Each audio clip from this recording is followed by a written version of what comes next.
First, to introduce myself, I am Mrs. Rana Khatri Tandon. I am a breakthrough coach.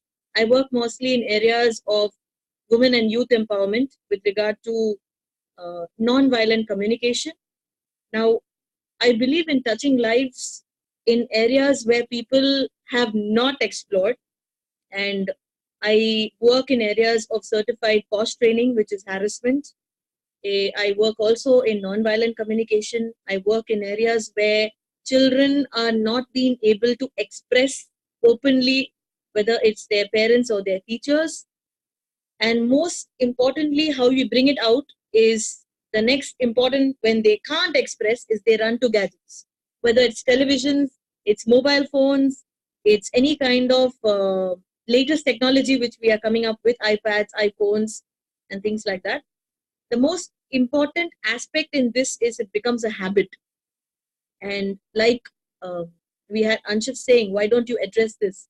I think why I picked up this topic in spite of having other topics was every time a parent or a child comes up to me, the same problem which arises in their mind is, why should I not pick it up? Is it not that gadgets are useful in our life? Is it not that it gives us more knowledge? Is it not that we find it more comforting?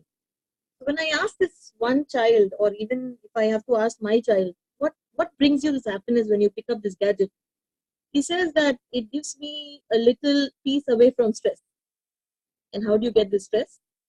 It's because of a lot of knowledge sharing, knowledge trusting, post of what needs to be done by somebody else and not me. So it gave a very interesting insight to me that I think most of the time our education system, like Brigadier Sir said, is only feeding in knowledge. It's only giving us lot of information, which is not practical enough to apply. So you will agree with me that the first step is to educate them naturally by bringing in more experiences or more challenges to them. So how I do that in my life is, of course, we have these holidays hitting us, and like in any other parent, you would have your children around. You would only want to take them on a holiday, and I develop a lot of activity-based learning. So I would want him to either go to some kind of a camp or some kind of an experience where he's not around with me and see what goes inside him. So there are a lot of emotions, lot of changes. He tries and sees what other people are doing, what are good or bad, which helps him to develop his entire system. So in this area, what comes into mind is how do you communicate? And most areas where we falter is communication. Because like other people said, listening, talking, art of asking questions. Questions are always closed because we don't even open to asking questions. We have stopped allowing our kids to taking decisions. Don't you agree on that? If you ask today any child, what do you want to do? Once they answer, the next question is don't do. Right? आपको क्या करना है? बोलेंगे TV देखना है. TV अच्छा नहीं है. आपको कहाँ जाना है? मुझे मॉल में जाना है. मॉल में क्यों जाना है? So the next is that after they question, you always end it with a question or you tell them don't. But non-violent communication states that it's always about a need and a feeling which is emerging out of a person. In everybody's no or a yes, you always have some need of them which is getting satisfied. So if only you can align the need of one person to another, it becomes much more easier to connect your emotions and feelings to each other. So I have just started this journey of spreading this light to different schools and colleges, and I just had a session yesterday with one of the schools. With that experiential learning of this activity, which is of non-violent communication, I came out with children who couldn't even share with their parents that they had undergone certain traumas. And when I asked them, why did you not share it with your own friends and teachers, they said that we would be judged. अगर आप एक लड़के को सुनोगे जो 17 साल का था, उन्होंने बोला था कि हर एक रोज उनकी उनकी क्लासमेट ही उनको हैरेस करती है बस में जाते जाते. So she catches him on very weird places. And he couldn't express that to the college authorities. Why? Because he thought the college would not believe him. So I think all this only tells me that the first important thing is to develop trust. The second important thing is that we do not believe in ourselves and also the people around us. So developing your belief systems. Of course, the belief system itself will build in a fear. And if it's properly been taken care of, then of course our children will be good decision makers. At least they know what is right and wrong. We don't need to teach them all the time or guide them all the time. So if we have to keep them away from these gadgets, which are becoming their comfort boosters, I think I do few things. One is setting a great example myself. If I say, keep away your phone or do not watch your WhatsApp when I am probably talking, then I need to do it myself. But we are so used to going back to this social media because it's so activating and so promising that it becomes a routine. That if we don't see it, we feel that something is missing in our life. Especially promoting and trying and creating. We don't have a set routine in our life, which is breaking our monotone. So how do you think that we need to remove this? I would like to ask you questions rather than making it more of a talk. So we have Ayaz, we have Sushil sir, we have Mahesh, we have Hafsar and Simran. What do you think? How do you think you're going to stop this in children keeping away the gadgets? Raina, sorry, I'm jumping in. Yeah. So I would rather want to ask this question. Yeah. Why would you want to avoid gadgets? In the technology world, no, let me just, so in the technology world, yeah, we are going virtual. Like we are doing this because of our gadgets today. The way the systems, the technology is changing. I showed a slide in my discussion. Robots are coming, right? Right. The point here is that when we are so much dependent on technology, we want technology to change our way of life. We want it to ease our life. We are so fast. It's not just fascination. It is about the convenience which we are getting into. And I see a lot of schools are actually against bringing mobile devices or tabs while they have computer and tab labs with them. Right. Now, in this scenario, schools also are having a challenge explaining it to their parents that why these are important and why those physical things are there. But my question is that rather than saying eliminate technology or I would say gadgets, I would want to see and I would want to have discussions on more how can I enable technology and gadgets for the benefit of the children. Right. I can see Sushil sir holding his hand up. Yep. I've been talking about this Dr. Sugata Mitra, who is an educationist I really admire and salute. Now, he was in a workshop in Mumbai about 2 years back, and he was addressing about 60 principals of schools. And he asked a question. He said, do you have sunshine in your school? And they said, yes. Do you have winds in your school? When it is windy, they said, yes. Then why don't you have internet in your school? What he said was, and I think I'll go with what Ansha was saying, today you cannot and should not debar a child from using gadgets. Technology is a part of life. You are living in that environment. What is very important is how do you make a child understand a balanced use of it and the right use of it. It is not the hammer to be taken away. Hammer was designed to drive a nail. It was not meant to go and hit somebody on the head. So if somebody has misused a hammer, you don't blame the hammer. Let's not blame the devices. I want to tell you that I came across a friend of mine. I gone to his house and I was asking his son who was in class 9 or 10, which mobile are you using? He said, Uncle, I'm not allowed to use a mobile. I don't have one. I said, why? So the father said, we have told them till class 12, no mobile. I didn't say in front of the child, but I told the father later, I said, do you know what you are doing? You are bringing up a child in an unnatural environment, because when he goes to 12th class and is allowed to have a mobile, he will not even know how to use it. He will have to compete with children who used a mobile and still top the class. He will compete with children who were updated on their mobiles. They knew the apps, they knew everything. But this guy will not even be able to call for an Uber cab because he has never used a mobile. Right. The point is, let's not say take the gadgets away. I'm saying tell them to use the gadgets properly. So right. That is we are actually on the same point, sir. Like you actually said. So if I have to say the same thing now, I'll give you an example. This happened just last week when my child was on the last day of school when he went for an exam. And I did send a mobile phone with him at school, though his school doesn't allow that. Now, the teacher asked me, why did you send it? And I said, that's for his safety and not for his usage. Why? Because I need to make sure that he's safe when he comes back home. So she said, that's true, but that's not allowed.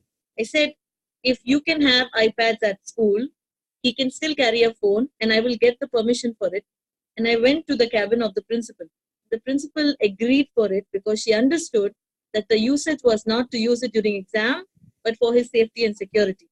So I'm just coming to the same point of what you are saying, that kids do know how to use it today because they know how to Google, they know how to get information, they know how to gather a lot of information during their projects, which is helping them. At the same time, gadgets are becoming more accessible because we have things like Quora, Instagram, LinkedIn, where people are more approachable to global environment rather than just being Indian. The same time, the people who we could not receive or people who we do not get ideas out, like if I could see somebody who's at Dubai or I could see somebody at Singapore right here on the table, it's only because of our lovely connectivity. But I'm just saying there is a narrow line becoming gadgets a nuisance and gadget something which is going to give you growth and productivity. So that narrow line is where we plunge in, and we have to make or set an example that we have to set rules, we have to set a routine. There has to be some narrow learning which happens. The best gadget which we actually were blessed with is our brain. And most of us, we don't even use that clearly. I think we have wonderful technology right inside our brain. Won't you agree that? I love that, yeah. Yeah. So what is brilliant inside us, if we are not using that efficiently? Most technical equipment is the brain. Yeah, so we had people talking about left brain and right brain. We had people talking about critical and logical thinking. I'm saying if the calculator could create hugs and kisses, is that going to be good? No. But the connectivity, what we bond when we have birthdays and anniversaries and wishes and even appreciations, though we connect on WhatsApp, if you make a quick call and say, hey, buddy, I really, really like for winning an award, is that not going to create that magic what a WhatsApp message creates? Tell me that. Not really. Sure. Even today, we do get that. At least I get onto a call, which I feel that is most important for me to convey my feelings for a person if that person really matters to me. But if there is a need, gadgets have to be made use because technology can't be said no. Today, we can't live without that. It's become one critical element of our growth. So coming to that, I was just trying to say, I read what Anshav said in the morning, robo-humans. Yes, robo-humans. Robo-humans. That's true. I love that.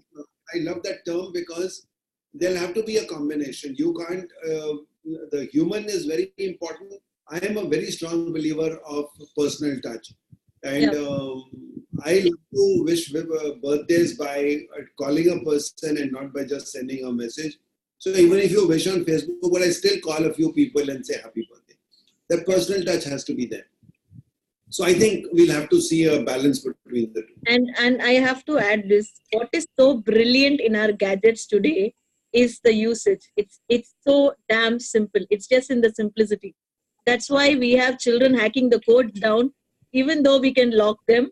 We have children doing what they can, even though we have cameras at home. That's because it's so damn simple that their minds crack it. So that's why I said the brain is the best gadget we have today. But We can actually do anything. Believe me, Raina, we are still not using even 10% of the mobile capacity. That's because we are not being resourceful about how we need to plan the usage of these things, whether it's the brain or whether it's the technology. As I think Nahid was talking about, we've been told and perceived like this that gadgets are wrong. Yeah. We have been told like that, why do you need gadgets? They are creating a problem in your eyes. I mean, Apple has created such a wonderful thing. There are so many options are coming in Samsung phones by which your eye strain can be lesser. You have a larger LCD screens connected with that. So I can add a little thing on that. So when my child uses the phone, we stop or restrict its time by having a passcode. The same time, when he wants to see something more, he can actually connect it to a bigger screen and watch it even bigger so that his eyes are not strained.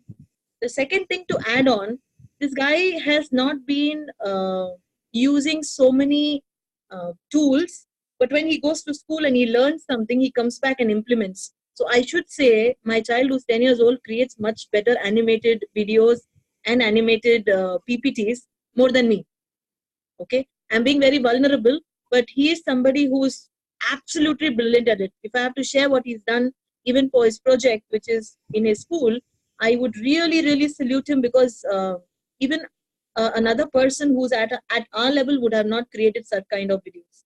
So I'm just saying that only when you allow them to grow, then you see the productivity of gadgets. But the same child, like people said, if they are brought up in a different background, saying don't do this, don't do that, close the phone, shut it down now, go eat, and then come back on it, the creativity and the play form of how research can be done through gadgets is stopped. So the learning stops there because the hindrance comes right in the mind of the parent that no, this is not heading anywhere, he needs to stop now. You cannot control your children, you are only exposing them, but you can influence them to make them a great perceiving towards these technology gadgets is what I believe. And Ayaz, you have a question? Yeah. Question, in fact, is something. It's rather more of observations. Yeah. Based on the circle of people that I have, a friend of mine, she regularly posts statuses on WhatsApp about her daughter. Okay, and invariably, and whenever I have a conversation with her, it's invariably like she actually sets some time aside every day. Every day, that is at least let's say between 6 to 7 or 6 to 7 p.m. in the evenings. She takes her child to the park and she just sets her free. Go play. Play on the slides, swings, etc. Use a park. It's yours. So it's like kind of a no gadget time. Okay. Absolutely. So that's one thing. Another thing is like from my team. I mean, there's one girl. She stays close to a school. Now those people, what they have done is they have something called as a cell phone network jammer, which they switch on and especially during school hours.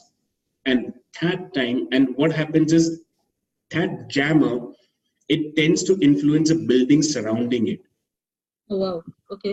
Okay. So their intent is to make sure that the children are focused on education and away from gadgets for some time, but it's having an adverse effect.